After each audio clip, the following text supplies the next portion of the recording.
Good morning. This is Horizon's Middle East and Africa, our top stories this morning. OPEC Plus delays its virtual meeting again to Thursday, December the 5th. The group is in discussions on whether to delay a planned output hike. The yen strengthens, breaching the key level of 150 against the dollar. Traders are betting on the Bank of Japan hiking in December after hotter Tokyo CPI data.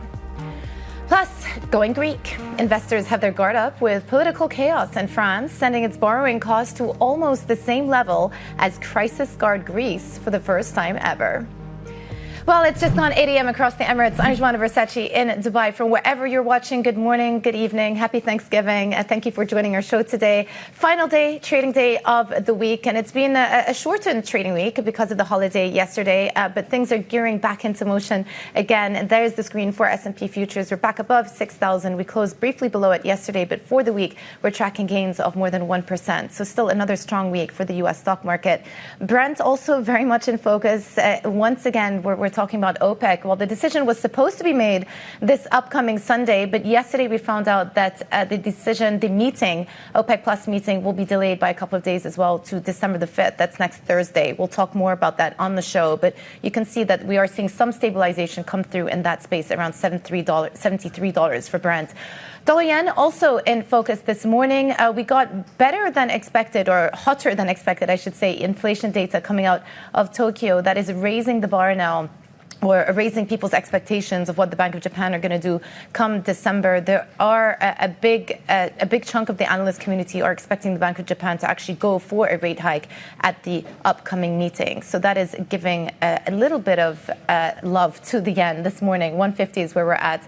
And then euro very much in focus. This morning stabilizing just shy of 106. We are slightly firmer versus the USD, 0.2%. So, but as you were speaking about yesterday, so much focus on what's been happening with the developments in France and whether the Prime Minister can actually pass through the budget and escape unscathed, i.e. it is a question about the longevity of this government and the path forward for France's budget deficit. So here's another way to look at French assets. And here we're just tracking the performance of the CAC 40 versus other European indices. And you can see just from this, the white line is the French index, massive underperformance versus the broader Stock 600 index, that's the yellow line, and then the DAX index in Germany, which has actually done quite well this year. So clearly there is a French risk premium being priced into equities and to bonds here. But let's turn back and talk about the energy complex, because oil is steady this morning as traders watch for any further clues on production plans from OPEC Plus. This after the producer group delayed a key meeting on reviving supplies by 4 days to December the 5th. Let's get more with our energy reporter, Dan Murtaugh. Dan, let me just start off by asking why do we think the meeting was delayed from December the 1st to December the 5th? Well, they say it's just a scheduling conflict, that the ministers were going to be meeting with at the Gulf Economic Cooperative, and so they couldn't make it. But, you know, this is something that we've seen happen in the past whenever OPEC runs up against a hard deadline, that they tend to push back and try to sort of work the back channels and gain consensus. So there's probably a little bit of both meanings in there. Yeah, so whenever OPEC Plus are making their decisions, they've got to weigh up a couple of prospects. The first is obviously wanting to maintain market share, but at the same time wanting to keep price stability in the oil market. How is that translating to the decision making this time around? Yeah, they're really in between a rock and a hard place right now. They've been withholding millions of barrels a day of oil production from the market for more than a year now, but it just hasn't resulted in price increases. In fact, oil prices are down about 16%. They're trading in the low 70s. WTI is even below 70 right now. And at the same time, you're seeing increased production from shale, a new Trump presidency where key advisors are telling them to put even more emphasis on increasing drilling there, Guyana, Brazil. There's lots of other producers that are coming in and filling the void that OPEC's left. And so they have this choice now of, do we put our oil back out there, regain some of our market shares, regain some of our sales, but it's definitely going to tank oil prices even more if that happens. if they decide to put production barrels back to the market. So that is the expectation as well of some of the analyst community out there too.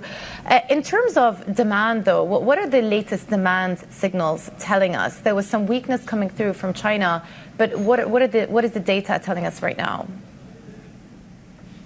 Yeah, I mean, that's OPEC's real problem right there. Is, China is the world's biggest importer of oil. It's accounted for about 70% of all oil demand growth over the past 20 years. But it's a market that's definitely slowing down. You see it in diesel demand that's already peaked and is dropping because of the industrial slowdown there.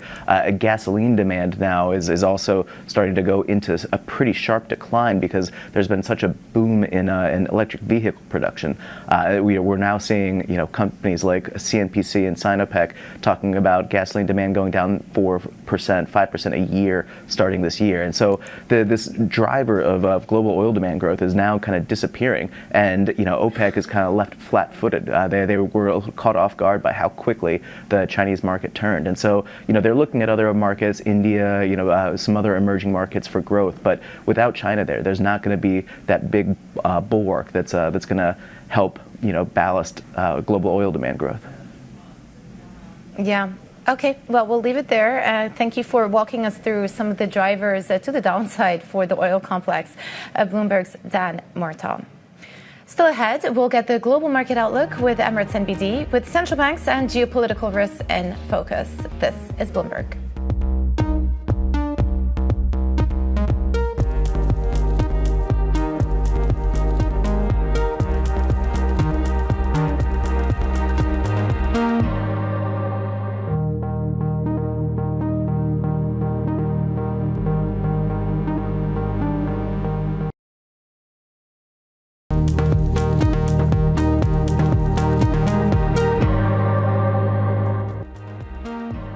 Welcome back to Horizons Middle East and Africa. I'm Jumana Bersachi in Dubai.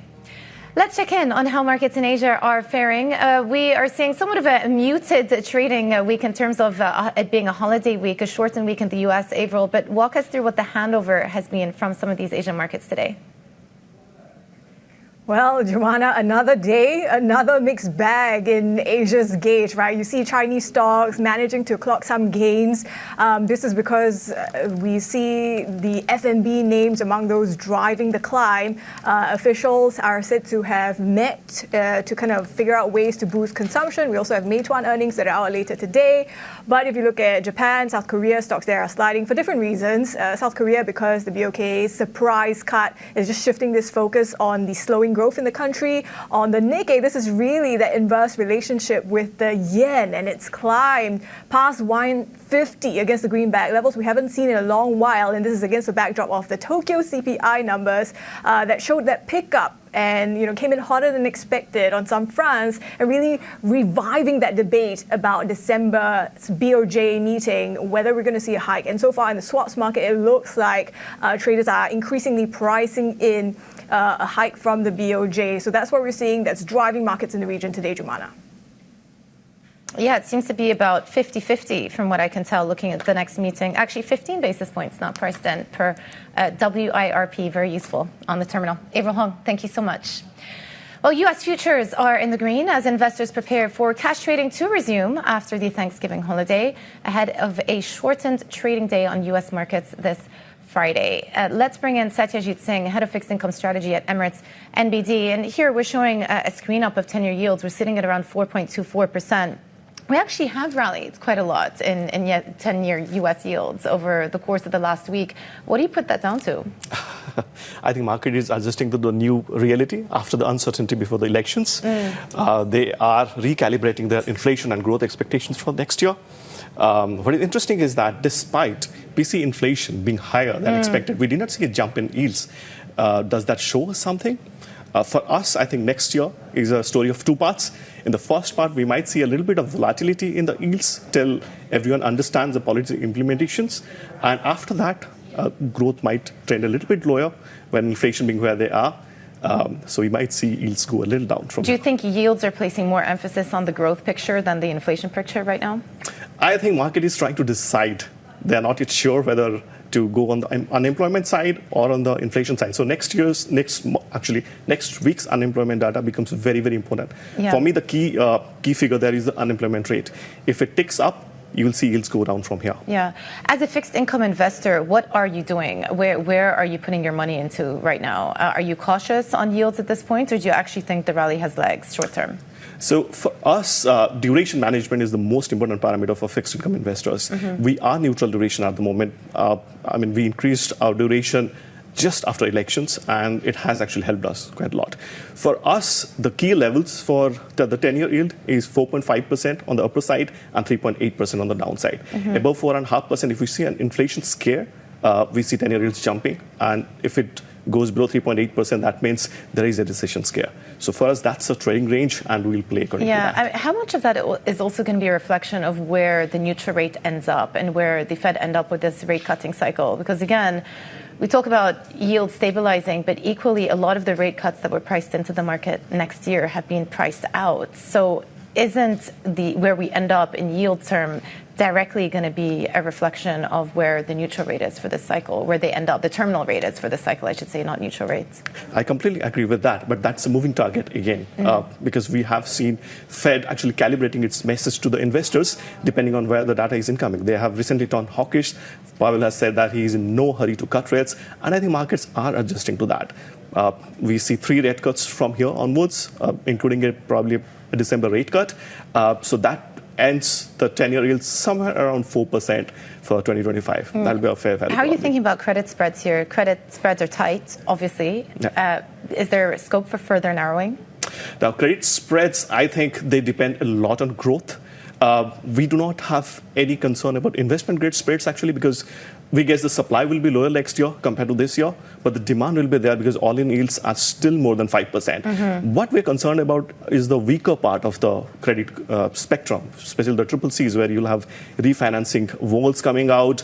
Financing costs have increased for the small businesses. That's where we are a little bit concerned about spreads. Yeah, I was going to ask you about the refinancing and sort of just the wave of debt issuance that could be anticipated to come for 2025. How are you thinking about the technicals? I think, as I mentioned, investment grade, we are pretty happy with the supply.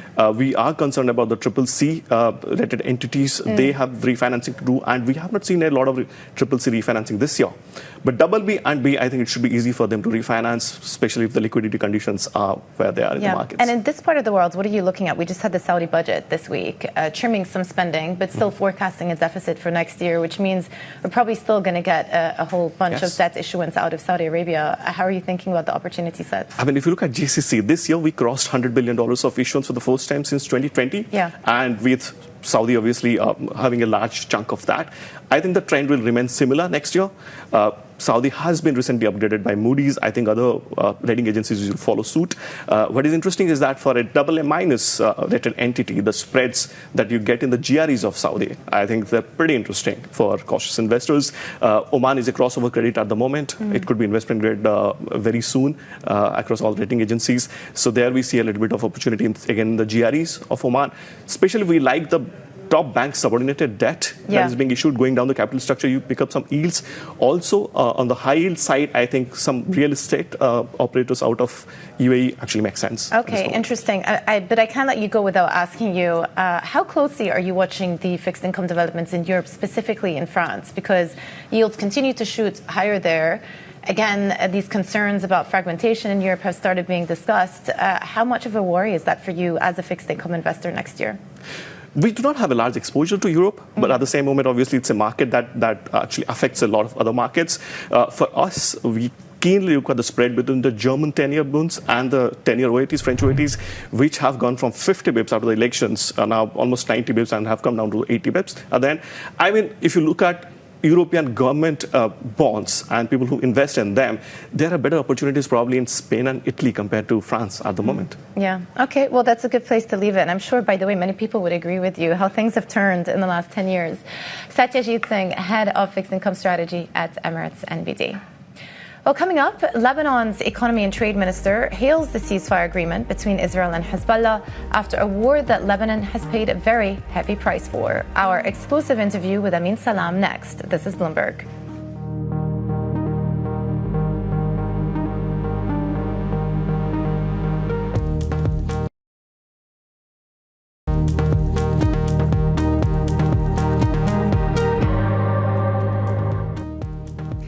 Welcome back to Horizons Middle East and Africa. I'm Joanna Bersachi in Dubai. Lebanon's economy and trade minister says he sees the ceasefire agreement between Israel and Hezbollah as an opportunity for peace. Amin Salam told me exclusively how he's seeing a complete change in the tonality of Hezbollah's approach. I call this an opportunity. It's more of an opportunity. It's not a celebration. It's not a win. It's an opportunity for Lebanon today to really seize it, to save the country from further devastation, from further escalation into this war that Lebanon has paid a very, very heavy price for. So I see this as a very good opportunity backed up by big countries like the United States, like the European Union, like other major players from the Arab world, including Saudi Arabia, Qatar, Egypt. So we should seize this opportunity and save Lebanon. It's an opportunity that might not come back if we don't know how to handle it. Yeah, absolutely. And not just handle it, but also make sure that it is implemented properly. Because if you look at the terms of the truce, they mirror very much that UN Resolution 1701 that was put in place after the 2006 war. The issue with that is that it was never fully implemented. What guarantees do we have this time around that Hezbollah are going to adhere to the terms of the truce? Well, times have changed. Since 2006 and 2024, things have changed. There's a big shift in the region. There's a big shift in Lebanon. We, as a government, and Hezbollah as part of this government, have felt, at least for the past few months, that there is a complete change in the tonality of Hezbollah's approach to the next stage in Lebanon, to the next Lebanon that we dream of. Because, as you know, probably Lebanon for the past 75 years has paid a very heavy price for the Israeli-Arab struggle. And we have never witnessed really a serious sovereignty for the government, for the Lebanese military, all over the Lebanese territory. I think it's about time everybody realizes, including Hezbollah, that we cannot keep running away from this. If this country is to be backed up, if this economy is to be supported, and if the damage is to be rebuilt, we will need to adhere to all the international laws, to 1701, and we need to become a fully sovereign state with a president, most importantly elect the president, for the international community to take this country seriously and trust that they can support it to get out of this dark tunnel. Yeah. So there needs to be political rebuilding in order for the economic rebuilding to start. Let's just start with your imminent priorities now as economy minister. You're talking about 1.2 million displaced people. We saw social media videos of many of those families returning back to their homes in the south. What are you doing to help those displaced? So the displaced people is a very, very large-scale operation. It's very costly to the government, and without the international aid, we would have not been able to continue that. That's why we kept saying that the ceasefire is important, because if that was to extend, if that war was to extend longer, we would have needed about $300 million a month to be able to cater to the operation handling all the displaced people. Now, as far as them getting back to their villages, there is a program that we set yesterday, particularly with the Lebanese army, because the priority is the safety of their return now. And over 60%, 65% of those people still have their homes. However, the government is working now on securing a safe and sound return for those that still have their homes. That includes food security, that includes proper shelter, that includes commuting back there, and most importantly, to make sure that there are no leftovers of this war that can create certain security issues like explosives and rockets that have not been exploded yet. The World Bank estimates that economic losses are amounting to about $8.5 billion, possibly even more, after 14 months of conflict, with the bulk of the economic losses occurring in the last couple of months. What is the strategy for reconstruction here, and how much is Lebanon's reconstruction going to be reliant on that international aid that you talked about coming in? So the World Bank report, exactly as you mentioned, they put out a couple of numbers. One that includes the negative impacts on the economy, one that included the destruction, and few other numbers that related more to the GDP over the next few years and growth plus unemployment. We did the math as Ministry of Economy, and we realized that the real number today is an estimate of $15 billion. And this number is going up. I'm sure now after the ceasefire, when we do proper assessment on the ground, the numbers are going to look much bigger. The only way to deal with is really, as I mentioned earlier, is to have Lebanon regain back the trust of the international community, elect a president very fast and a new government. That was Lebanon's Economy and Trade Minister, Amin Salam. I just want to pick up on one number. He said there $15 billion in terms of economic losses. Just a reminder that Lebanon's GDP is about $20 billion. So you're looking at losses of about 75% of GDP. Those are substantial figures. Now for a look at some of the other stories we're following. Turkey's economy probably contracted in the third quarter for the first time since the COVID pandemic as high interest rates start to bite. Economists expect data due today to show a 0.2% decline in GDP to the 3 months to September. Turkey's central bank is battling inflation of almost 49% with tight monetary policy. It held its key rate at 50% since March. Saudi-backed Live Golf is said to be weighing a potential deal with Europe's DP World Tour. The talks may see the two competitions merge, creating a shared schedule and allowing golfers to play in both. Live Golf started as a rival to the PGA Tour, luring top players and sparking animosity with the existing tours. So interesting to see how all of that is going to play out, given that the talks with PGA haven't really gone anywhere in the last couple of years. So this is the picture for equity futures, leaning towards the red as we come back from the holiday. Coming up, we're going to be talking about OPEC Plus and their decision to return barrels to the market.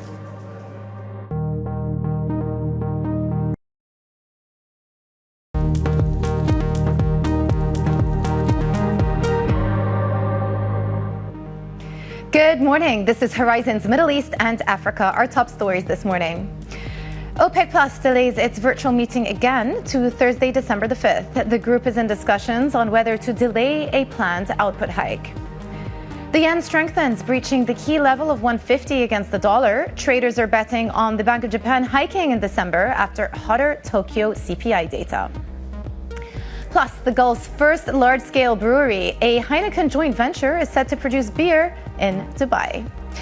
It's just gone 8:30 a.m. across the Emirates. I'm Joanna Versace in Dubai. Well, U.S. markets were, for the most part, closed yesterday, but coming back online today, this is what futures are looking like they're going to do, leaning towards the green here, up about 0.3%, just through 6,000. But for the week, we're up more than 1.4%. It feels like a really long week. On Monday, we walked into the news that Scott Bessent was going to be nominated to the position of Treasury Secretary. And since then, we've seen a few roller coasters in terms of how these assets have been trading with yields and the dollar. But for stock markets, it's gone nothing but up.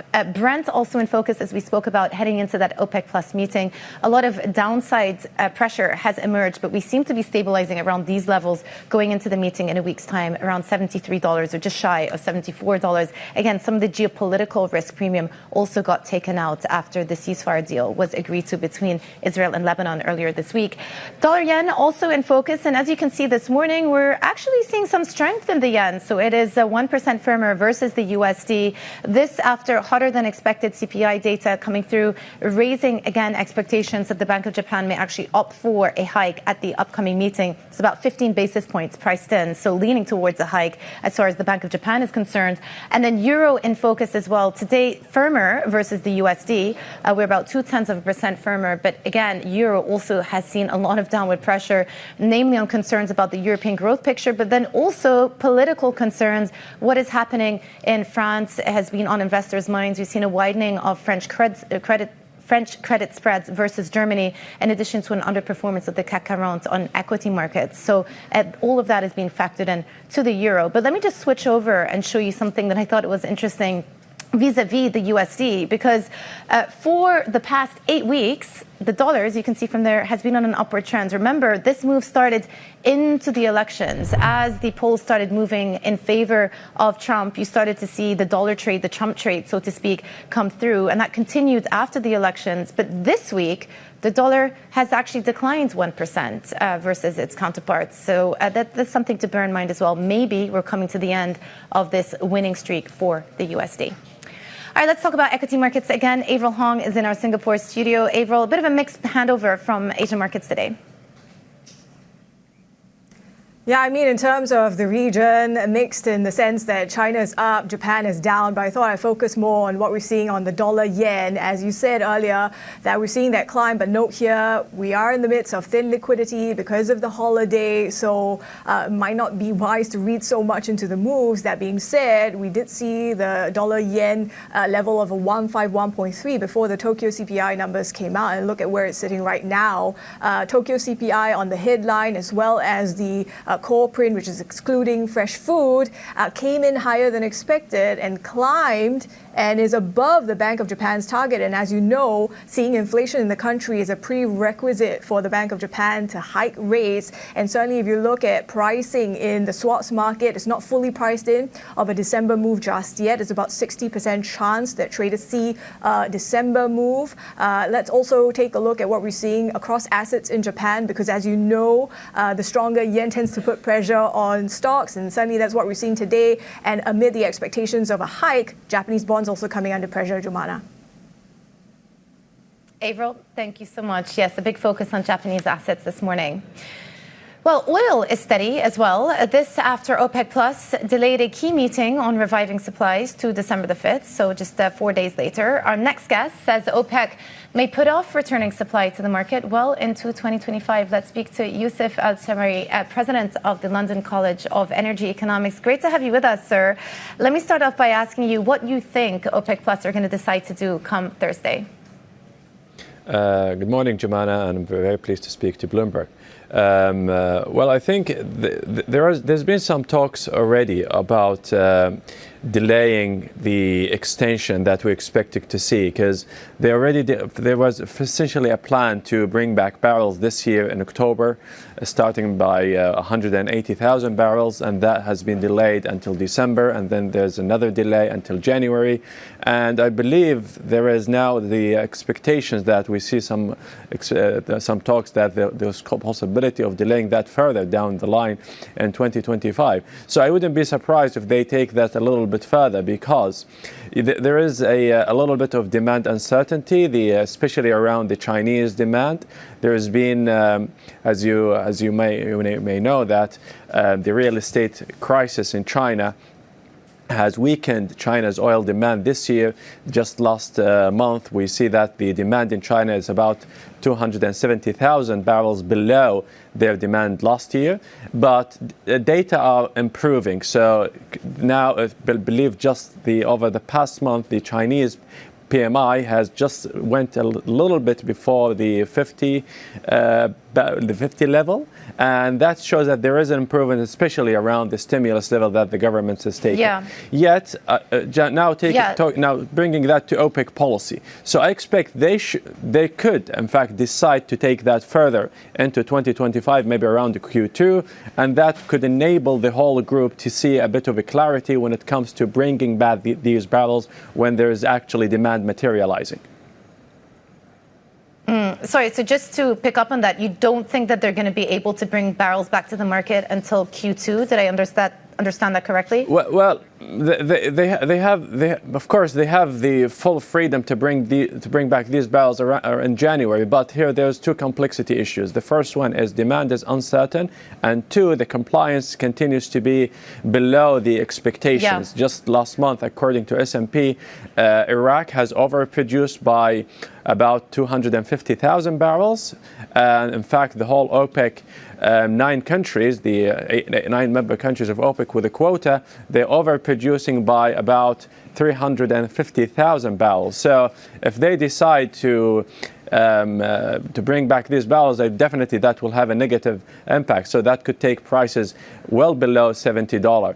And I don't think that will be in the interest of the whole alliance. That's one factor. So here, the demand uncertainty as factor 1, and 2, the compliance continues to be below what the group actually is aiming for. Yeah. Which explains some of the meetings that have been taking place on the sidelines with the various energy ministers, the Saudi energy minister meeting with Kazakh, Iraqi representatives.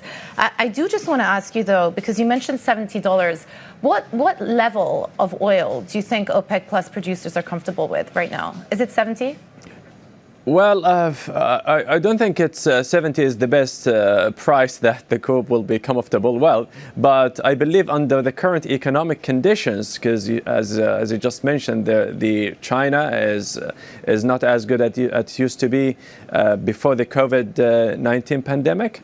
There is ample supplies, especially from the U.S., close to 13.5 million barrels, also expected to growth to come next year. In fact, the IEA expects that next year we're going to see the supply at about 100 and more than 103 million barrels. So that is more than like 1 million barrels of oversupply. So under the current conditions, maybe $70 to $75 is acceptable. But ideally, I would expect prices, because if you talk about the current measures that the group has been taking since June 2023, so I believe prices should be about around $80 or more. So, but I believe right now it seems like this is a comfortable range, but definitely below $70. Many members within the OPEC Plus alliance wouldn't be happy with that. Do you think there is concern amongst members of OPEC Plus, the alliance, that President Trump is going to come back and actually restart, push even further with U.S. production? Scott Bessent has talked about increasing production by 3 million barrels per day. How much of a worry is that for OPEC Plus looking into next year, and again, some of the potential extra supply that's about to hit the market? Well, I believe the U.S. production isn't just is no longer a function of who sits in the White House, because look at under President Biden over the past 4 years, despite all the restrictions that the current U.S. administration has placed for the oil industry, oil production in the U.S.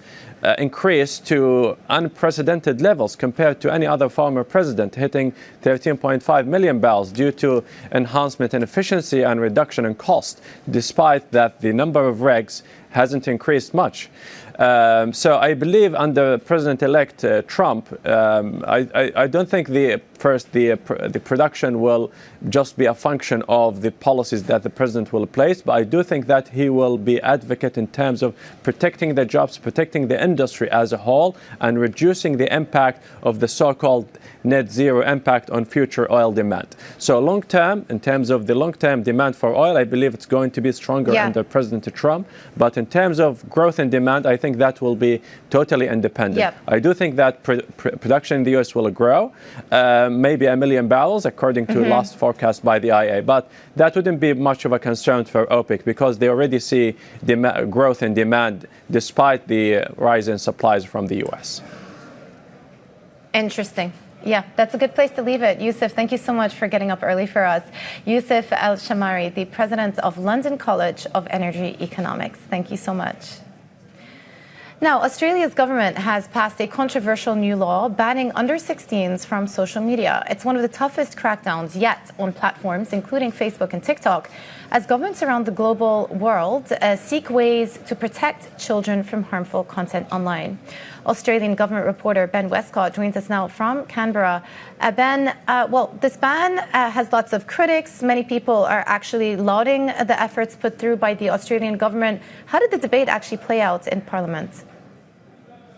Well, in Parliament, it was really quite controversial across the political divide. So though there was support from the major centre-left Labour government and the centre-right coalition opposition, there were people from across the spectrum, from the left-wing Greens Party to elements of the coalition, that sort of centre-right grouping, who were really, really against this, who said it was a violation of people's civil liberties, how it was the beginning of a slippery slope towards more control of the internet, and how it was just simply poorly planned, rushed through, and unworkable. So it really found opposition across all sides of the Australian political divide. Yeah, and how is it actually going to work in practice? How are these social media giants going to monitor who is using their platforms? What a great question. I think they are asking that exact same question right now. Essentially, there's nothing really in the laws about how the social media companies can make this happen. They are outlawed from using solely government-issued ID or digital ID, but they can use things like passports or driver's licenses as long as Australians have got an alternative option of how to verify their ages. However, put simply, we don't know yet. And an age verification trial that the Australian government commissioned hasn't even finished yet, and this law is now passed. Now, basically, the tech companies have a year to work out how they're going to enact this before they face fines if they don't take it seriously. But yes, one of the biggest questions around this, and one of the biggest things that tech companies said in their submissions, was that they thought this was unworkable. Yeah. Okay, great context there. Bloomberg's Australian government reporter, Ben Westcott in Canberra. Thanks so much for bringing us that report. Now, coming up, Zimbabwe predicts a big jump in growth next year as farming and mining industries look to expand. More on the upbeat budget forecasts next. This is Bloomberg.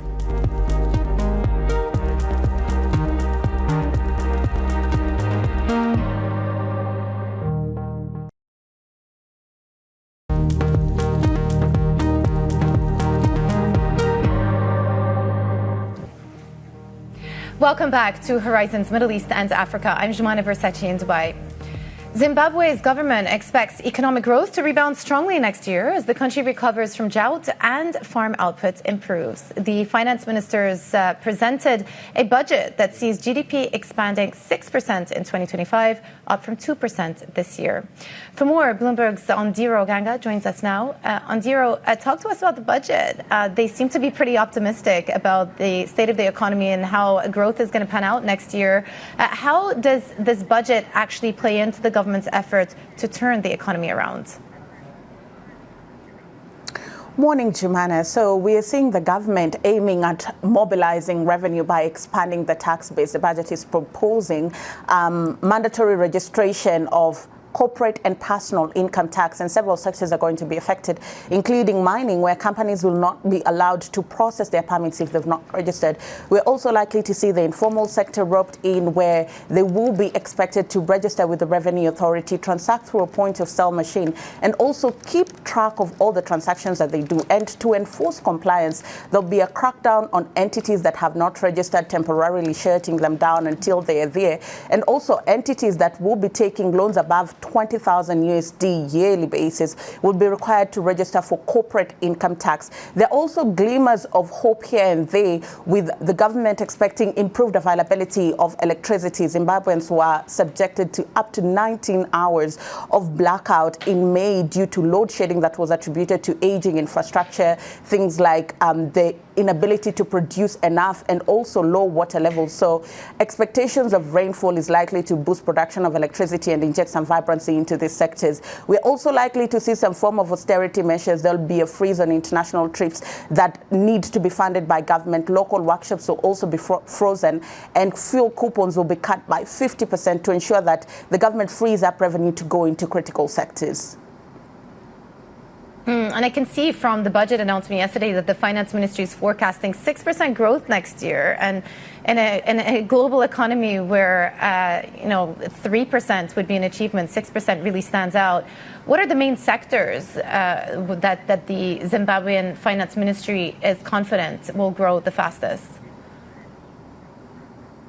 Agriculture is expected to be a key driver. A boost in rainfall is expected to boost agricultural production. Farming is expected to expand by 12.8% in 2025, and the government is hoping to produce about 3.27 million tons of grains. The goal is to have enough to feed their people and also replenish their strategic grain reserves. We're also likely to see this government shake off the effects of the worst drought that they've had to endure in the last 40 years that led to the writing off of 3/4 of their maize production in the course of this year. Inflation is also expected to continue easing. It's expected to average at about 3% in 2025 after it shot up to that 7.2% from 5.8% due to currency volatility.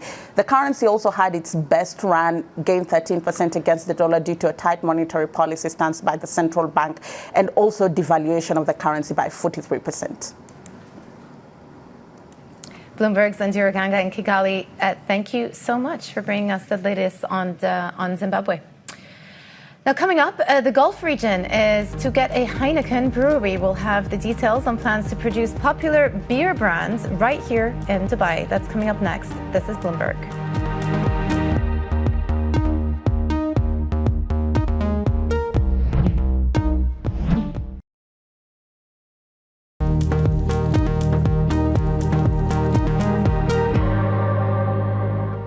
Around 67% of the sales for non-residents buyers, they are coming to watch the F1 here in Doha. It's a very promising race. They will decide the winner of the manufacturer, which is, I think, it's a big fight between Ferrari and McLaren, the team. So it's challenging, and everybody is enthusiastic about what's going on. Well, that was part of our interview with the chairman of Qatar Tourism Authority, who was talking about the business of big sporting events in Doha ahead of the F1 Grand Prix on December the 1st. That's this weekend. And then, of course, the weekend after, it's in Abu Dhabi. Well, Dubai is set to become home to the Gulf's first large-scale brewery. A Heineken joint venture plans to start producing popular beer brands right here in the Emirates. It's a landmark move for a region that's long had strict curbs on the sale and consumption of alcohol. Zainab Fatah is our Gulf economy and government reporter with the scoop. What a scoop it is, Zainab. A bit of a surprise, I would say. What do we know about this new brewery? Yeah, I mean, we've been hearing for a while about the plans for this brewery off record from sources here and there, but this is now happening, and it seems that the builders are going to have all the required licensing and approvals. What we know right now that this is a commercial brewery that will be creating and packaged products here and selling them across the UAE. In many ways, this is, as you said, a major move because we see restrictions on alcohol have been loosened over time since the 90s, really. But in the past few years, we've seen social restrictions on certain things like allowing the construction of a casino in Ras Al Khaimah, slashing the cost of alcohol through the scrapping of a 30% tax, and also scrapping the fees for the approval of licenses for alcohol consumption. Yeah. So there have been a lot of different moves that are aimed at making alcohol less expensive and boosting tourism. Yeah, well, ultimately, I remember you and I were speaking about this a month back, talking about the gaming license in other Emirates. But this is a big one because they will be producing alcohol, you would think, not just non-alcoholic products, which are a big also push for Heineken. What sort of impact do you think it's going to have? So the impact is going to be clear. One of those supposedly, it probably will bring the cost down because you won't have the shipping cost that's associated with bringing alcohol from abroad. It's also going to ensure that you create jobs in this country. So Heineken is basically saying they're going to boost their workforce to 190 full-time employees from the current level, 60 people. The actual facility the construction will start late next year, and by 2027 it will be completed and operational here in Dubai. Yeah, and you've got to wonder whether other international companies are going to follow suit as well, because this is the trailblazer.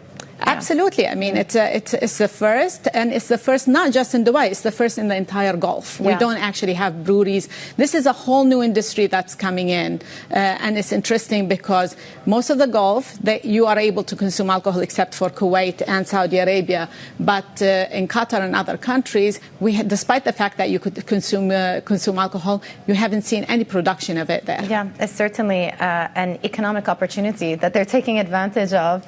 Zainab, thank you for bringing us that story and the scoop. You can read more about it on the terminal. That was Zainab Fatah, our Gulf economy and government reporter. And a look at markets before we head out to the first hour of our show. All of the futures are indicating green. So we've got S&P futures back online again, up 0.3%. We're on track for gains of more than 1.3% for the week. Nasdaq also, we are seeing a reversal of sorts from the price action we had on Wednesday. Remember, we had some downside pressure coming through on the tech space. And then Euro stock futures also leaning towards the green, despite some of the volatility that we're seeing in French assets as of late. But that is it for the first hour of Horizons Middle East and Africa. Stay with us for the second hour. I'm Joanna Versace in Dubai. This is Bloomberg. We'll be back in a short while.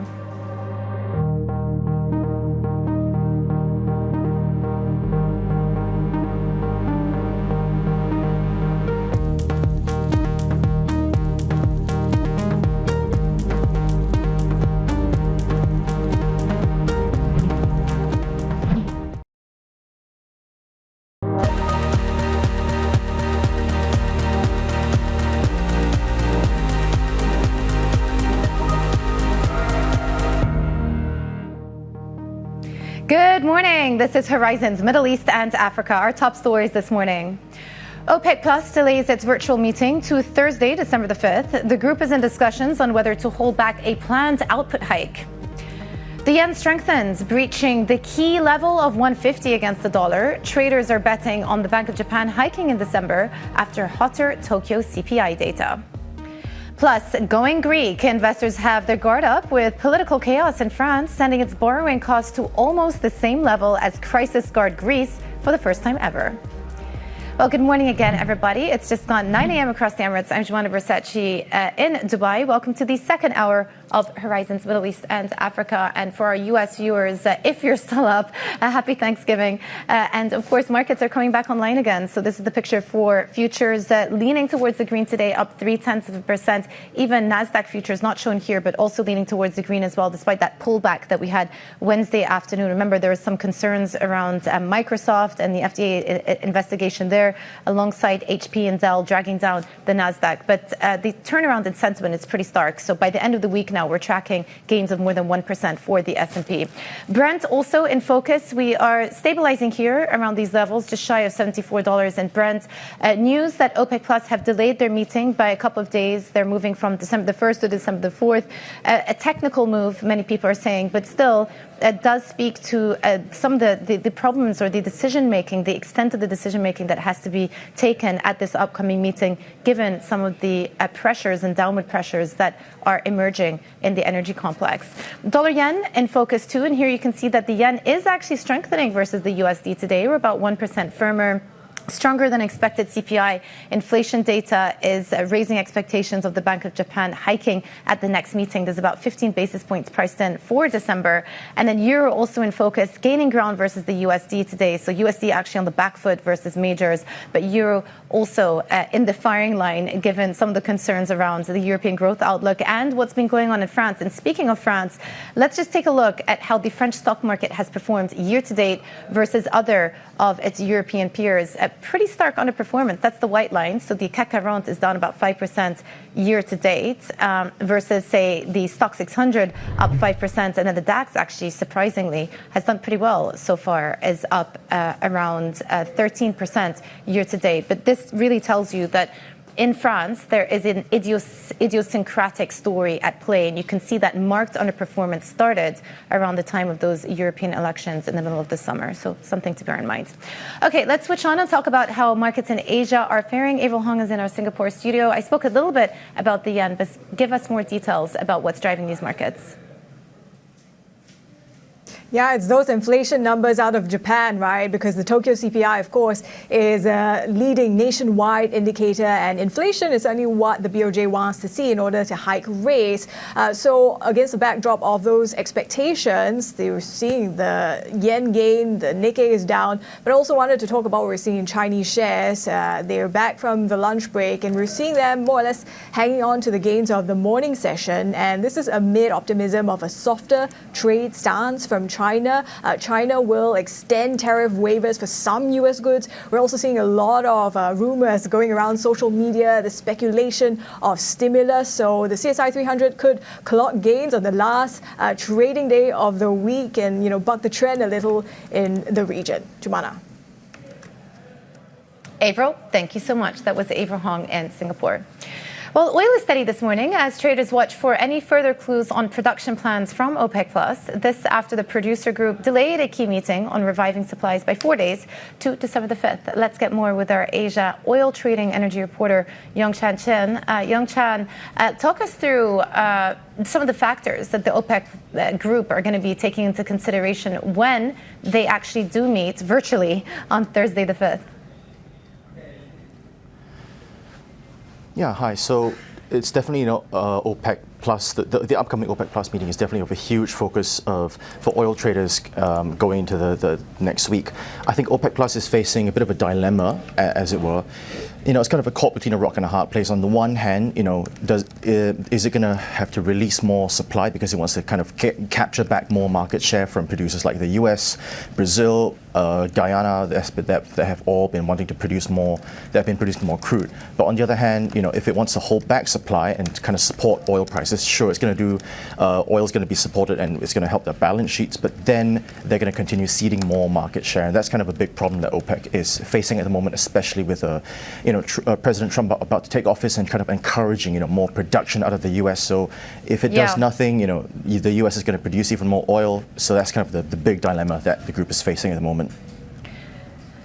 Yeah, most definitely they've got that dilemma, but there's also an internal issue as well. And I was speaking about this with our guest in the first hour of the show, compliance. And that is posing a big challenge to the group as well, because it's all very well setting these targets, but if actual members are not adhering to the targets, then that does also pose further downside risk. Yeah, definitely. Compliance is definitely a big thing that traders are also looking out for. Historically, in the past, whenever OPEC has set targets, there's always been these so-called cheaters where some countries end up producing, above their quota. So compliance is definitely something that people are going to watch. We understand that, compliance has been actually getting better in recent months. So the group is more united in that sense. So there is a little bit of a marginally less production. But of course, you have, big question marks like, for example, if President Trump gets in the office, is he going to tighten Russian sanctions or sanctions against Iran, which will then kind of throw in a spanner into the works in OPEC's production. Yeah. And let me just ask you a question about the demand picture here. Some of the signals that were coming through from China earlier on in the summer suggested, again, further downside risk from the demand side. But I do wonder whether this new wave of fiscal stimulus that has come through could actually provide some support and somewhat of a tailwind to the market going into 2025. Yeah, so the demand outlook, obviously, for crude is basically not very bright, shall we say. China's economic growth is slowing. You're right in mentioning the stimulus that has taken the markets by storm. What I will say is that it's a lot of financial stimulus. Traders and analysts are broadly saying that we kind of have to wait for it to filter down to the so-called real economy. People maybe if they might be buying more houses, they might be going shopping, but until we see a real impact, it may not say improve construction, it may not improve industrial activity. So it's more, traders are now kind of adopting a wait and see stance with regards to how effective the stimulus measures will be for China. Yeah, all very good questions. Bloomberg's Yongchan Chen, thank you so much for joining us today. Well, still ahead, we will get the global market outlook with Pictet Wealth Management, with Europe in focus, of course. This is Bloomberg.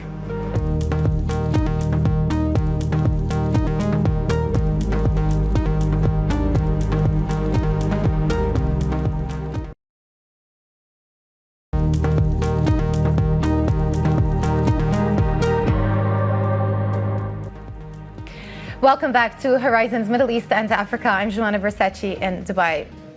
France's benchmark bond yield has matched Greece's for the first time on record, the latest milestone in a week marked by mounting anxiety over the fate of Prime Minister Michel Barnier's government. Joining us now is Frederik Ducrozet, Head of Macroeconomic Research at Pictet Wealth Management, and no one I would rather be speaking to about everything that's going on in Europe. Fred, it's great to have you on our show this morning. First of all, how significant a milestone is it that French yields have reached the same yields as Greece? Is it as spectacular an event as many people in the market are making it out to be? Not really, to be fair. Greece debt, as you know, has a little debt in the next 10 years in the market securities, and more so in terms of loans that they got in the past from the ESM and European institutions. So it's comparing a little bit oranges and apples there, but still, it has been a gradual repricing in the French premium, which has been, steadily going on, and from Portugal to now Greece, maybe tomorrow Italy. It's a significant repricing. It's something that I think reflects a change in the long-term outlook. We're going to talk about the near-term political risk, but the long-term fiscal and macro outlook has clearly deteriorated, and I think that's reflected in market prices. Yeah, most definitely. We were looking at equity prices, also fixed income as well. And certainly there is a degree of idiosyncrasy being priced in there. I remember every so often, people like to talk about these fragmentation risks in the Eurozone. Are these risks becoming a lot more pronounced now, but specifically led by France? I don't think so. I mean, from an ECB perspective, clearly they will be looking at that, again, as an orderly, gradual repricing in the term premium.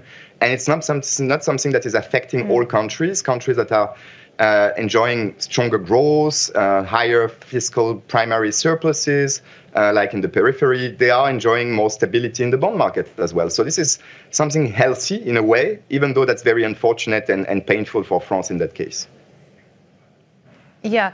If France don't manage to sort out their deficit situation in the coming years, how worrisome could it be for the rest of the Eurozone? Or do you think this is going to continue to be a French-specific story? I mean, we know something is going on in Germany. We're going to talk about Germany a lot in terms of the budget and what they can do to help the euro area at large, by the way, in the election next year. Now, for France, I think it's a mess. Clearly, it's uncharted territory because we have to go back 60 years in the past to see what could happen if the government falls because of a vote of no confidence and there is no budget on the 1st of January. It's completely uncharted territory. And the reason then is that, and the consequence, I would say, is that we are in a game theory textbook case because everyone is threatening to bring this government down. The threat has to be credible in order to extract some concessions. It's exactly what we are seeing these days. The government has until Monday, in the words of the opposition leader Marine Le Pen, to make further concession to avoid such outcome. Yeah, and indeed, they've started to make concessions. Let's just turn to the economic picture. We have some inflation data coming up in Europe later today. How big of a downside surprise would we need to see in order for that 50 basis points cut to actually occur, do you think, at the upcoming meeting? The market is sort of 50-50 about whether they actually will go for 50 basis points. Yeah, I think in terms of the inflation data today, what we got yesterday from some lenders in Germany, from Spain, it's not going to be weak enough for the ECB to pull the trigger and cut by 50 basis points. That said, we've heard some very different views from Elisabeth Schnabel, the German member of the Executive Council, from the ECB president, Christine Lagarde, and from the French governor overnight, François Villeroy de Galhau, who seems to be on team 50 basis point cut, by the way, and very open to doing more. Because when you're facing this kind of uncertain environment, fiscal uncertainty, political uncertainty, and the fallout of the US election, I mean, you have to be worried about the potential threat to the outlook over the medium term. And I think that's why you're starting to see some diverging views. Again, long story short, I don't think they cut by 50 because the data is going to be a bit sticky, but the debate is going to be intense going into next year.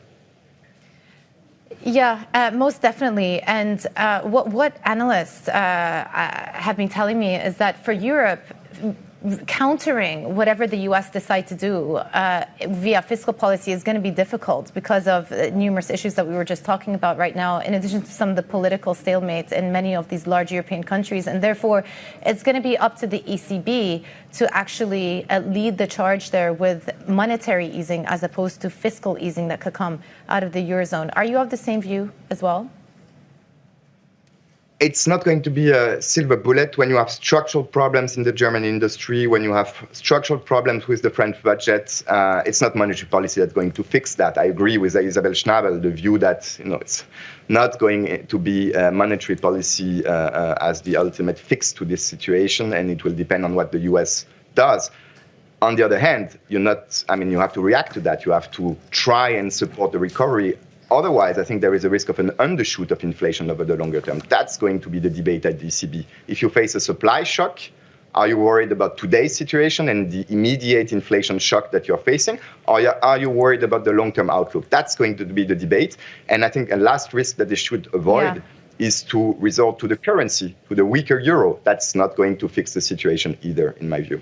Well, I was going to round up our discussion here by asking you whether you think there's a real risk euro can actually dip through parity this time and stay there.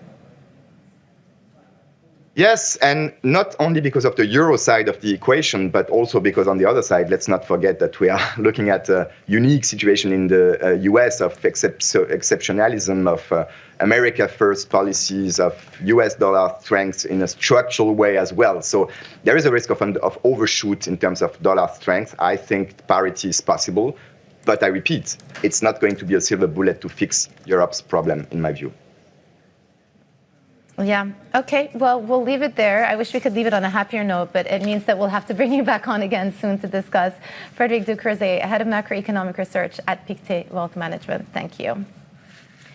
Well, the rise of China's EV industry has left German car giant Volkswagen in a tough spot. Bloomberg Originals has been looking at the existential challenges the company is facing and the flow-on effects for Europe's biggest economy. Here's a preview. Cars are integral to Germany's modern economic and industrial identity, a pop cultural export and political lightning rod. 87-year-old Volkswagen embodies this on a global scale. It employs 680,000 people around the world. It has dozens of production locations. Millions of people, workers in other industries, are reliant on the business that they get from this company.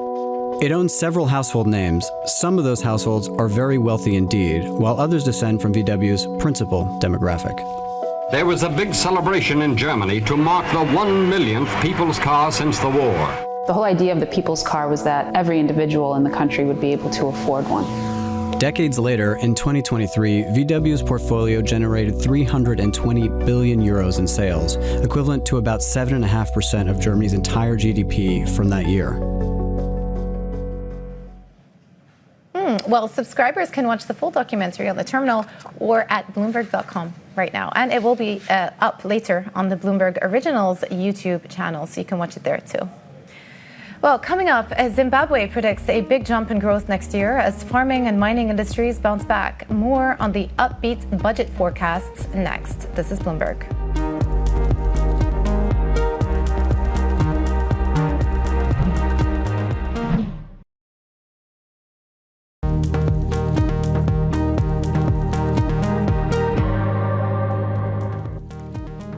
Welcome back to Horizons Middle East and Africa. I'm Joanna Versace in Dubai.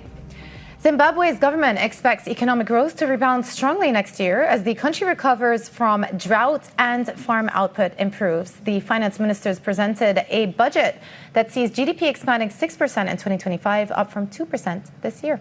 For more, Bloomberg's Andiro Ganga joins us now. Andiro, good to have you with us. How does this budget play into the government's effort to turn the economy around?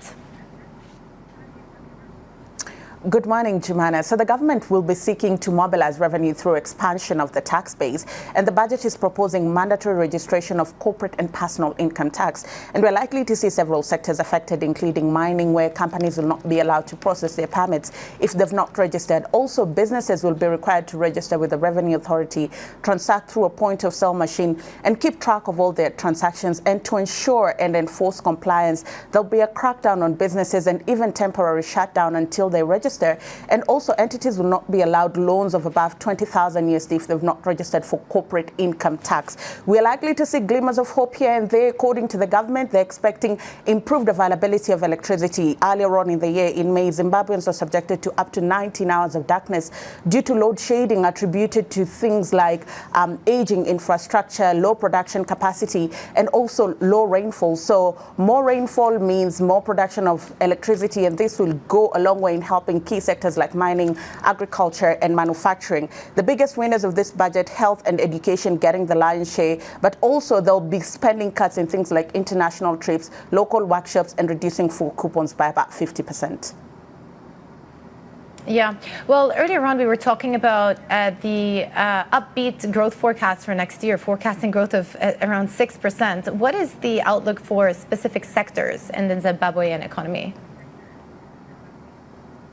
Agriculture is expected to be the star next year. More rainfall expected to boost agricultural production. Farming is likely to expand by about 12.8% in 2025. And the government is hoping to produce about 3.27 million tons of grain. The goal is to have enough to feed their people and also replenish their grain reserves. Inflation is likely to also cool down in 2025 to average about 3%. And this is because the government has been putting in steps to try and tame inflation. This is after a very volatile run. It went up from 5.8% to about 37.2% because of currency volatility and has cooled down to about 11% in the month of November. The currency also had a really good run against the dollar. It has gained about 13% this month. And this is because the central bank tightened monetary policy rate from 20% to 35% and devalued the currency by 43% to try and reconcile its value in the parallel market and the official market.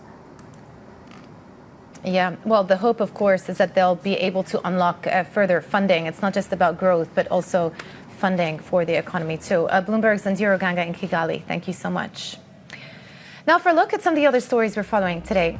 South Sudan's president has called on the population to remain calm amid rumors that the dismissal of a number of top military officials may trigger violence in the conflict-prone nation. Salva Kiir, a former rebel leader who became South Sudan's first president back in 2011, has cancelled elections scheduled for next month. He's also struggling to contain a cash crisis after a key oil pipeline ruptured inside war-torn Sudan. Ghana's creditors have agreed to an early repayment of all outstanding energy bonds following a meeting this week.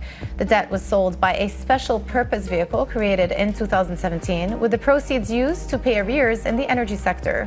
This ahead of elections in the West African nation early next month. And an Omani state-backed fund has acquired shares in Angola's Katoka diamond mining joint venture. Ma'aden International Investment bought the stake from Russia's Alrosa, which is sanctioned by the US, the EU, and allies. Angola's mineral resources minister said the restrictions were affecting the country's credibility in the international diamond market. And Delivery Hero has priced the IPO for its Talabat unit at the top of its range, raising $2 billion in the largest tech IPO to date this year. The final price after the book build was set at 1.6 dirhams per share, according to a statement from the company.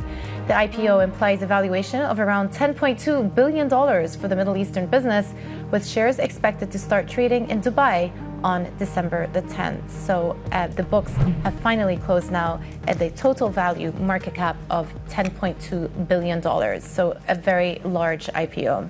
In terms of markets in general, though, this is the picture for equities. Everything is leaning towards the green today. S&P futures up 0.3, Nasdaq 100 up about 0.5% as well. And Euro stocks basically flattish, even though we saw some more positive momentum by the end of the day yesterday for European equities, despite some of the noise around France and what's going on there.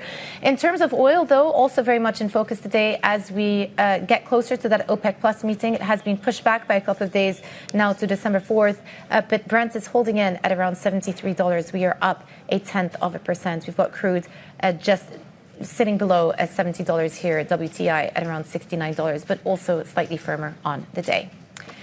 And coming up, Iran plans to hold talks about its nuclear program with EU countries. We'll discuss the details of that meeting next. This is Bloomberg.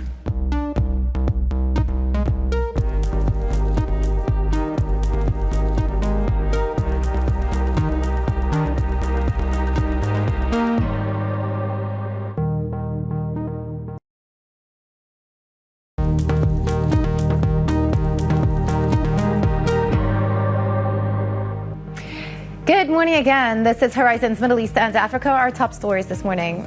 OPEC Plus delays its virtual meeting again to Thursday, December the 5th. The group is in discussions on whether to delay a planned output hike.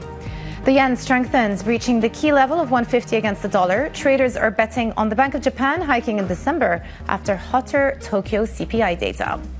Plus, the Gulf's first large-scale brewery, a Heineken joint venture, is set to produce beer in Dubai. It has just gone 8:30 a.m. across the Emirates. It's actually 9:30 a.m. across the Emirates, if I'm not mistaken. Yousef Alshammari in Dubai. Let's get you up to speed on these markets. A lot of green behind me. A bit of a mixed handover from Asia overnight. But what we did see was a better end to the session for some of these European equities indices yesterday, even though U.S. was closed for Thanksgiving. Today, the picture is more upbeat as well. S&P leaning again towards the green. We are up about 1.4% for the week. So another strong week for the U.S. stock market. Remember, earlier in the week, the S&P once again made a fresh record high. Brent sitting at around $73 as we head to that OPEC Plus meeting. Again, the expectation is that the group are probably going to delay their decision to put extra barrels back to the market, given the fundamentals in this market. Dollar yen very much in focus overnight as we are seeing strengthening versus the USD. It's about 1% firmer on back of harder than expected inflation data. So people are expecting now the Bank of Japan to follow up with a hike at the December meeting. There's about 15 basis points priced in. And then euro, we are seeing a bit of stabilization versus the USD, 0.2% firmer, though again in Europe, the focus is on some of the political developments within France and whether the French Prime Minister can pass through the budget without a no-confidence vote.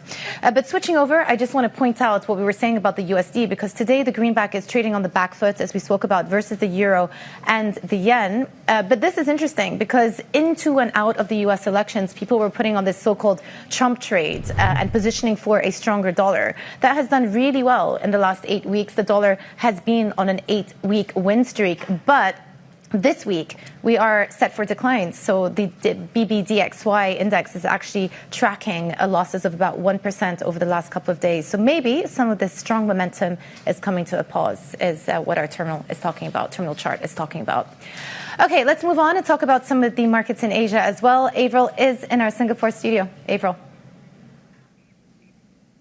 Yeah, Jumana, I think that dollar run coming to a pause would also have implications, as you know, for the Japanese currency, and certainly in the moves today surrounding the 150 level. And this is against the backdrop of, as you alluded to a short while ago, those Tokyo CPI numbers. But also, if you think about the broader picture in Japan, some of these wage hike signals for next year seem pretty positive, whether you're thinking about what the largest labor union has said recently, and also the Prime Minister talking about how he wants to see companies continuing to hike wages. So this is, of course, a key part of the equation in order for inflation to take root in Japan, a prerequisite for Japan to hike rates, and things look to be in the correct direction for the Bank of Japan. And as for levels in dollar yen, I thought it's worth highlighting this chart from MLive's Mark Cranfield that shows you the slide in dollar yen. And this is something we already saw earlier in the year. So perhaps that informs us what kind of direction dollar yen is going to take. As for the option space, if you look at the next big cluster of strikes for next week, we see it at 143.5. So that might be another level to watch as well, Jumana. Excellent. Yeah, thanks for the technical analysis. They're always useful when analyzing currencies. Avril Hung in Singapore. Well, back to the Middle East now. Iran plans to hold talks about its nuclear program with the UK, France, and Germany. The European Union would also take part as a mediator at the meeting getting underway in Geneva today. Now, Iran's foreign ministry confirmed the meeting in a post on X, but listed nuclear issues as just one of the subjects. So let's bring in Bloomberg's Patrick Sykes, who's in Istanbul and covers Iran. Patrick, really interesting timing for these talks. What do we know about them and what can we expect from them, given that there isn't a lot of detail around exactly what they're going to be talking about? That's right, yeah. Iran meeting those 3 European countries today in Geneva. Those countries and that location, of course, significant because it's all in parallel with what we saw in the past around the 2015 nuclear agreement. We know that the US, China and Russia, who were of course part of that initial agreement, aren't around the table today. I think that tells us that it's not a day to expect anything definitive. Iran itself has called it a brainstorming session to see how things might be de-escalated. The trigger for that, of course, being last week's censure of Iran at the UN's nuclear watchdog, which increased the tension between the two. So I think a very preliminary discussion for today. So here's what I'm trying to get my head around, Patrick. There seems to be a lot of mixed messaging coming out of Iran. On one hand, they're saying that they're firing up more centrifuges and showing an act of defiance to some of the IAEA warnings. But at the same time, they want to enter into discussions with some of these European counterparts about the nuclear program itself and potentially, we think, the removal of sanctions. So what are they trying to do here? On one hand, they're being hawkish. On the other hand, they are suggesting that they're open to negotiations. I think it's about leverage, right? They're increasing the ante, upping the ante in order to have something to give away at the negotiating table. To them, of course, that step to increase the number of centrifuges was a response to the IAEA censure that we saw last week. So they're trying to say that if you up the ante, we're willing to do the same. The other element, of course, is that down the track they're seeing an incoming Trump presidency in the US. From that, I'm sure they're expecting a lot more renewed pressure of the kind they saw in his first presidency. So it makes sense that they'd be looking for ways to de-escalate, at the very least with the Europeans, if not with the Americans as well. Yeah, fascinating. Well, this lends us nicely to our next topic, which is the ceasefire that is currently still in place between Israel and Lebanon. Bloomberg's Patrick Sykes in Istanbul. Thank you very much. So staying with the Middle East and that ceasefire deal that I just spoke about, the ceasefire deal has brought calm to the border area. The main coastal highway connecting Beirut with southern Lebanon was clogged yesterday as people rushed to get home despite warnings to await an all-clear. Bloomberg's Sam Daghir joins us for more. So as it stands, the ceasefire is still holding. I spoke to the Lebanon economy minister yesterday. I'm not sure if you saw the interview, but the first question I asked him is this a temporary ceasefire? Is this a permanent ceasefire? He said this is a hope. We hope that this is going to bring lasting calm, and he sees it as an opportunity. But just walk us through the developments of the last 24 hours and how people are reacting, really. Absolutely. Good to be with you. I mean, we've seen both the Lebanese and Israeli armies trade accusations that each side violated the ceasefire, but as far as we know, it still holds 48 hours later. In terms of on the ground in Lebanon, the Israeli defense forces have warned Lebanese civilians not to venture into a stretch of territory all along the border with Israel, and they've also imposed a nighttime curfew south of the Litani. That's an area about 30 kilometers away from Israel, but still people have defied that and totally ignored it. I mean, I can tell you even today the highways are clogged still. Yeah. Tens of thousands of people are are heading south to check on their homes. In terms of the mood in the country, I mean, you have Hezbollah lawmakers, because you have to remember Hezbollah is also a political movement. They are claiming victory. Some of their supporters are coming out and celebrating. But I have to tell you, it's a lot more muted than in 2006. I mean, I was in the country. That was the last war between Israel and Lebanon. In terms of Lebanese people, I mean, there is, I think, apprehension, fear, rage. People are grappling with a lot of unknowns.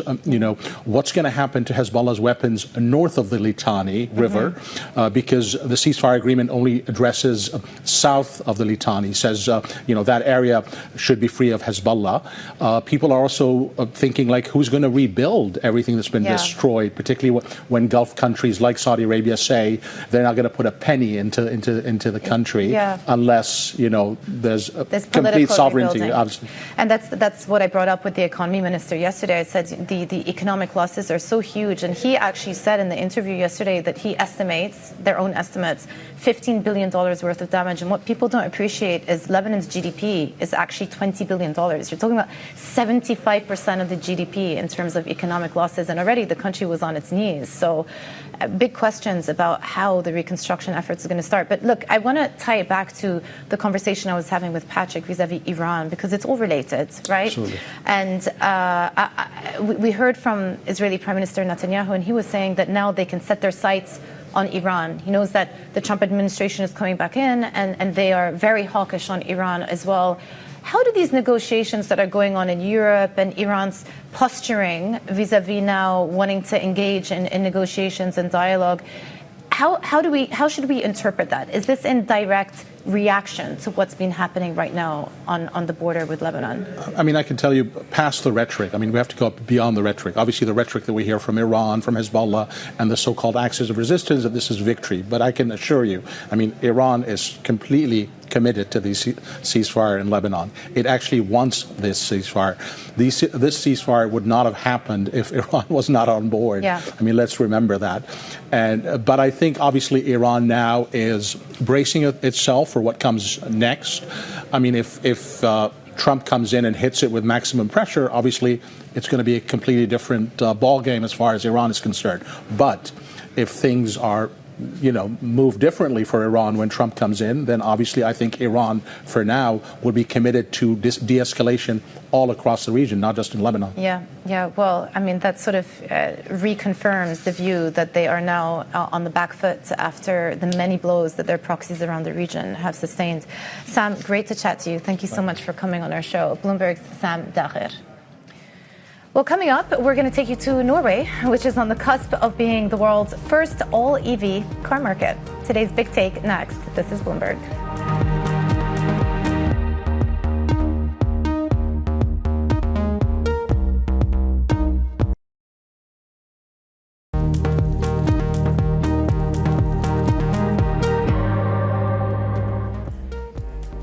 Welcome back to Horizons Middle East and Africa. I'm Joanna Bersachi in Dubai.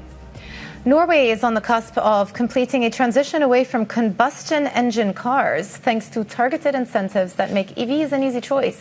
It's a window into the future, and today's Big Take explains how the transition happened with remarkable speed. Our energy reporter, Kari Lundgren, has more from Oslo. Kari, just tell us how Norway made the rollout of EVs such a grand success in the country. Well, it's been an incredible story, and I think if you ask many people here, policymakers and advocates of the EV transition, I don't think they would have said 10 years ago that it was going to be this fast. A lot of it is down to policy. There's been some very clever use of tax policy. Of course, because Norway wanted to be a leader in this space, it took a little bit of funding, but a lot of it has to do with toggling the levers of tax policy and then rolling out EVs, making it sort of economic for people to choose EVs over fossil fuel options, diesel and gasoline cars.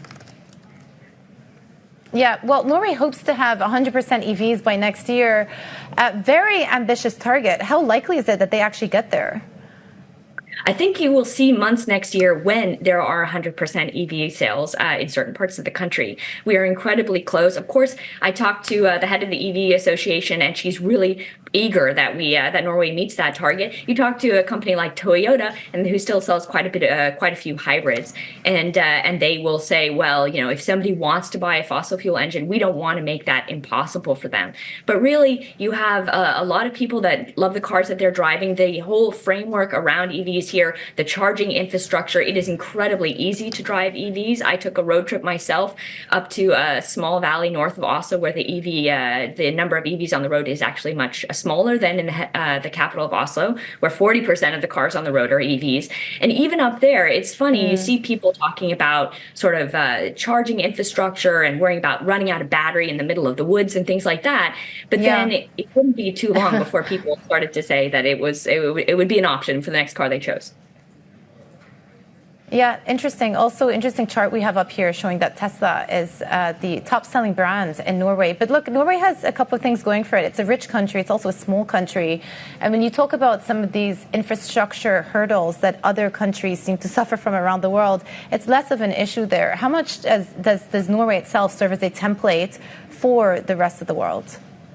I think that is actually one of the big lessons from Norway, is that Norway wanted to be a first mover here. It was something that the government all agreed on. But in some ways, Norway had to pay a little bit extra for that because they were an early mover. But at this point, the battery prices have come down, EV prices have come down. And so some of the habitual things, things that people were worried about, like driving infrastructure and batteries running out and all those sorts of things, people have realized that using an EV is actually incredibly easy. And so at that point, the choice just comes down to how expensive the car is. And if you can make the car competitive with an ICE model, then people quite happily choose an EV. Yeah, fascinating. All right, well, let's see how this all pans out. More broadly speaking for the industry, it has been a tough year for EV sales, but I guess Norway stands out as a bright spot. Bloomberg energy reporter Kari Lundgren in Oslo. Well, Dubai is set to become home to the Gulf's first large-scale brewery. A Heineken joint venture plans to start producing popular beer brands right here in the Emirate. It's a landmark move for a region that's long had strict curbs on the sale and consumption of alcohol. Zainab Fatah is our Gulf economy and government reporter who broke this story, a big scoop for Bloomberg. I've got to say, no one would have believed you if you'd broken the story 10 years ago. And I think it really is just a reflection of how far the Emirates and specifically Dubai has come in terms of its adoption of alcohol consumption. Absolutely. It's a huge plank, another one in another step in a list of measures that were taken in the past few years to shore up the economy, really, and to ensure that the tourism industry is able to compete with emerging centers like Doha, Riyadh, Oman, and other countries across the region. So Dubai wants to maintain this competitive advantage. Building your own brewery here means the cost will come down and will help hotels and restaurants serve alcohol at a lower cost because you won't be dealing with the shipping cost. That's quite high and on top of mind for a lot of importers these days. Yeah. What we know about this brewery is interesting. It's going to be the first large scale that produce canned products and packaged products and will be able to distribute across the Gulf. It's also going to be starting construction end of next year and should be operational by 2027. And the company said that they've secured all the licensing and all other requirements. Yeah. What is the expected impact it could have, I guess, more broadly on the economy? It's difficult to say, but you got to think maybe other companies might follow suit as well. You spoke a little bit about shipping costs. Yeah, absolutely. I mean, this is the first company that is starting to do production here locally, first production in the Gulf. So you would expect that many other beer manufacturers will be looking at the market again. It will help with employment, so you will see a lot more employment. The company itself is going to triple the number of employees it has in the region.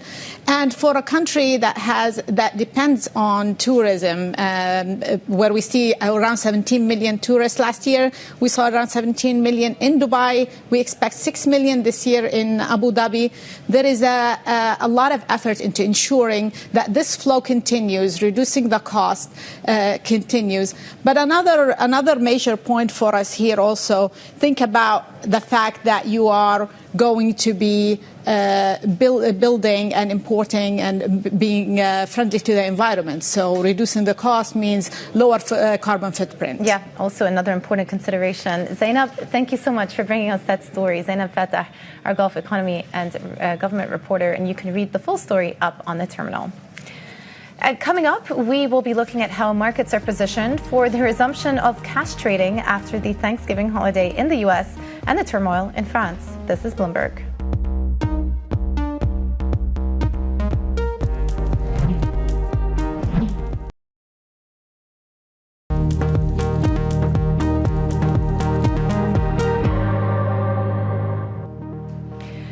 Welcome back to Horizons Middle East and Africa. I'm Jumana Bersachi in Dubai. U.S. futures are in the green as investors prepare for cash trading to resume after the Thanksgiving holiday. It's also Black Friday. I can't believe I got through a whole show without saying it's Black Friday.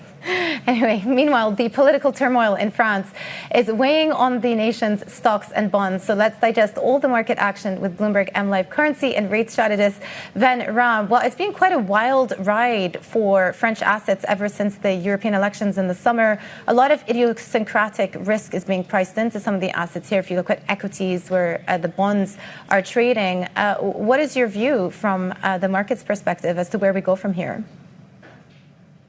Morning, Jumana. I think, we are at an interesting cusp in terms of France because on the one hand, the government is trying to pass this budget, which seems to be running into so many different challenges. And it looks like they'll have to compromise on the aspect of fiscal rectitude. Interestingly, we've got the S&P reviewing its credit rating, France's credit rating, this evening after the markets close, which will be a key event for traders on Monday when they come into trade. Because, if you look at France's sovereign rating, S&P slashed their rating to AA minus, and they've threatened to cut it further should the fiscal house deteriorate. And the key question is for investors is, look, has France done enough to address those issues? Definitely not since the May 31 downgrade. So the question for investors is, look, French bonds are really cheap at the moment because they're trading almost on a par with Greek securities, and they're also trading at a discount to Spanish securities. Why does that matter? Because Spain is rated lower than France, and therefore, if France is trading at a concession to Spain, it kind of shows the magnitude of challenge facing France, and therefore S&P's rating review this evening will be very interesting.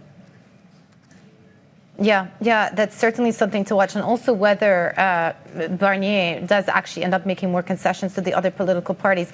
I'm going to do a really hard pivot away from Europe because I do want to talk about the yen. We're seeing a strengthening of the yen today, 1% firmer versus the USD.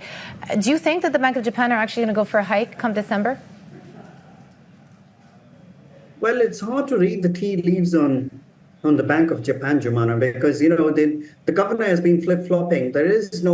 What we do know from the Bank of Japan is that they want to address the real rates, which are deeply negative. And unless they address those deeply negative real rates, the yen is not going to get a secular push.